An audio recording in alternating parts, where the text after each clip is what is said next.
Today we are going to discuss some important questions from class 10th chapter Real Numbers. Question number 1. Explain why 17 into 5 into 11 into 3 into 2 plus 2 into 11 is a composite number. Solution यहाँ पे हम देख सकते हैं कि हमारे पास 2 and 11 common है दोनों में, तो 2 and 11 2 into 11 common, into bracket में हमारे पास आ गया 17 into 5 into 3 plus 1 and bracket solve करके जो हमारे पास आया वो है 2 into 11 into 256। तो यहाँ से हमारे पास एक तो वो 1 और दूसरा वो नंबर खुद भी फैक्टर है और 3 फैक्टर यहाँ हमें फैक्टराइजेशन में दिख रहे हैं। तो इस तरह से यहाँ पे हमारे पास 5 फैक्टर्स अवेलेबल है। तो बाय द डेफिनेशन हम जानते हैं the numbers which have more than 2 factors are composite number, क्योंकि यहाँ 2 से ज़्यादा फैक्टर्स हैं, इसलिए ये क्या है, कंपोजिट नंबर है।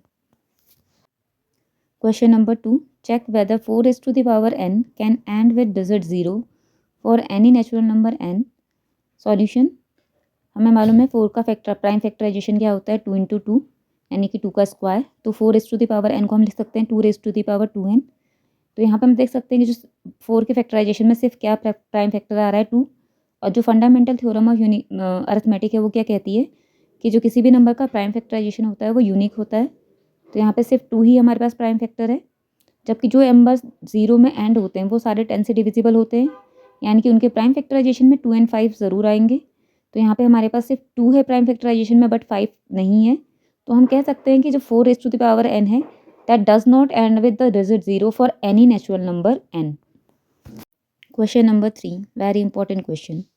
Prove that root 5 is irrational. यहाँ पे हम कॉन्ट्राडिक्शन मेथड का यूज़ करने जा रहे हैं, क्योंकि यहाँ पे हमें ये प्रूव करना है कि रैशनल है, तो हम ये मान के चल रहे हैं कि ये क्या है, रैशनल नंबर है। क्योंकि ये रैशनल नंबर है इसका मतलब है इसको हम p अपॉन क्यू के फॉर्म में रिप्रेजेंट कर सकते हैं, where p and q are integers. को प्राइम का मतलब है ऐसे नंबर्स जिनका हाईएस्ट कॉमन फैक्टर क्या हो, 1 हो, जिसको मतलब हम और सिंप्लीफाई नहीं कर सकते हैं। And q not equals to 0, यानी कि डिनोमिनेटर 0 नहीं होगा।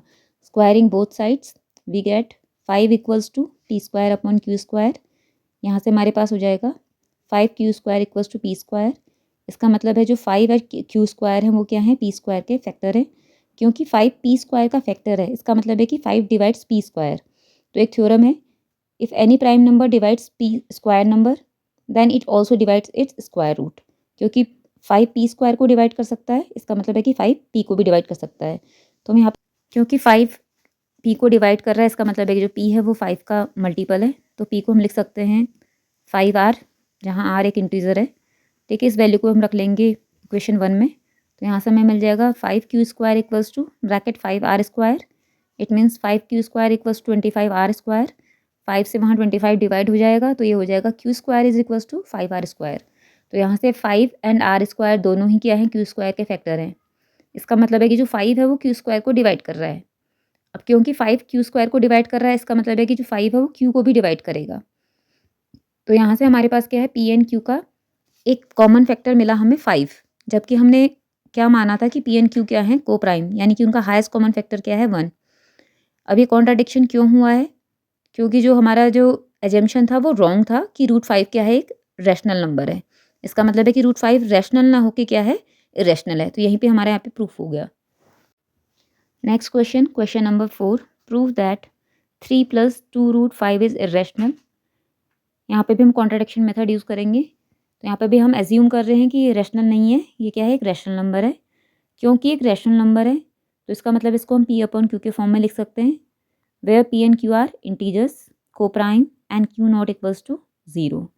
तो यहाँ से जो हमारे पास 3 है उसको हम ले जाएंगे राइट हैंड साइड में। तो यहाँ से हमारे पास हो जाएगा 2 root 5 is equals to p upon q, ये वहाँ जाके -3 हो जाएगा।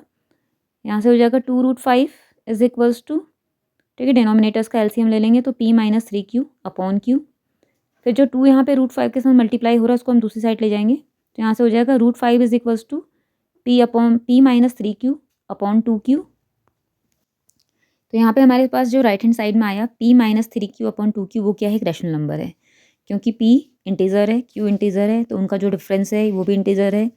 उनका जो न्यूमरेटर अपॉन डिनोमिनेटर दोनों इंटीजर्स हैं, तो जो उनका रेशियो है वो भी क्या है, एक रैशनल नंबर है। नहीं, फिर गड़बड़ हो गया। राइट हैंड साइड में हमारे पास आया p - 3q अपॉन 2q, जो कि एक रैशनल नंबर है। क्योंकि p एक इंटीजर है, q एक इंटीजर है, तो p - 3q इंटीजर है। डिनोमिनेटर में जो 2q है वो भी हमारा इंटीजर है। तो इंटीजर्स का जो रेशियो होता है वो क्या होता है, रैशनल नंबर होता है। इसका मतलब है कि जो लेफ्ट हैंड साइड है वो √5 वो भी क्या है, रैशनल नंबर है, जबकि हमें मालूम है कि √5 क्या होता है, इर्रेशनल नंबर होता है। तो ये हमारे पास जो कॉन्ट्राडिक्शन आया वो क्यों आया, क्योंकि हमारा एजम्पशन रॉन्ग था। जो 3 + 2√5 है वो क्या है, एक रैशनल नंबर है। इसका मतलब है 3 + 2√5 एक रैशनल नंबर ना होकर क्या है, एक इर्रेशनल नंबर है। Question number 5, check whether 6n can end with the digit 0 for any natural number n। ये क्वेश्चन 2 की तरह ही है। तो यहाँ पे 6 का प्राइम फैक्टराइजेशन हमें मालूम है 2 × 3, तो 6 can be written as 2 × 3 bracket n। तो यहाँ पे हमारे पास by fundamental theorem of arithmetic कि कंपोजिट नंबर का यूनिक प्राइम फैक्टराइजेशन होता है। तो यहाँ पे हमारे पास 6 के 2 ही प्राइम फैक्टर्स है, 2 और 3। और हम जानते हैं कि जो नंबर्स 0 में एंड होते हैं क्योंकि वो 10 से डिविजिबल होते हैं, यानी कि उनके प्राइम फैक्टराइजेशन में 2 और 5 दोनों होते हैं। लेकिन यहाँ पे क्या है, सिर्फ 2 है प्राइम फैक्टर में पर 5 नहीं है। इसका मतलब है 6n can not and with digit 0 for any natural number n। Now question number 6. If two positive integers a and b can be expressed as a is equals to x cube y square z and b is equals to xy cube, where x and y being prime numbers, then find the LCM of a and b and HCF of a and b.